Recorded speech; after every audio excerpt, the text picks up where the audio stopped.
యువరాజ్ శ్రీవల్లిని అందరి ముందు నిలదీస్తూ ఉంటాడు. అసలు శ్రీవల్లికి ఈ ఇంటికి సంబంధం ఏంటి? శ్రీవల్లి ఈ ఇంట్లో ఎందుకు ఉండాలి?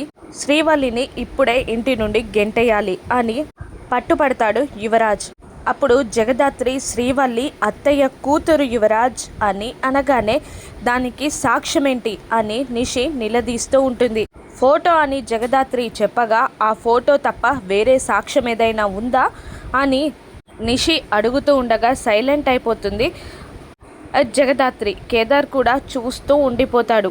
చెప్పేది నీకే, ఇంటి నుండి వెళ్ళిపో అని శ్రీవల్లి చేయి పట్టుకొని లాక్కొని గెంటేయడానికి తీసుకెళ్లబోతున్న యువరాజ్ని గట్టిగా ఆగరా అని సుధాకర్ ఆపేస్తాడు. గట్టిగా అరుస్తున్న సుధాకర్ మాటలకి అందరూ భయపడి సుధాకర్ వైపు చూడగా, నువ్వన్నది నిజమేరా?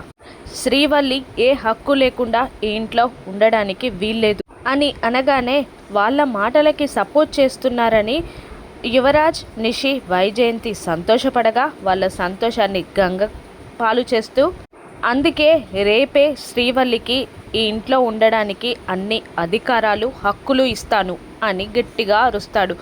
ఎట్టా అని వైజయంతి అనగానే, రేపే శ్రీవల్లిని నేను దత్తత తీసుకుంటాను, ఈ ఇంట్లో ఉండడానికి హక్కులు అధికారాలు ఇస్తాను, శ్రీవల్లి నా కూతురులా ఉంటుంది అని అంటూ శ్రీవల్లి భుజం చుట్టూ చెయ్యి వేసి రూమ్లోకి తీసుకెళ్ళిపోగా యువరాజ్, నిషి, వైజయంతి కోపంగా అలా వెళ్తున్న వాళ్ళిద్దరిని చూస్తూ ఉండిపోతారు. కౌశికి, జగదాత్రి, కేదార్ ముగ్గురు చాలా సంతోషపడుతూ ఉంటారు. శ్రీవల్లిని సుధాకర్ దత్తత తీసుకుంటాడా? ఆ దత్తతని వైజయంతి, యువరాజ్, నిషి ఎలా ఆపుతారు? ఇల్లు మళ్ళీ రణరంగం అవనుందా? రాను ఎపిసోడ్స్లో చూద్దాం. Thank you for watching.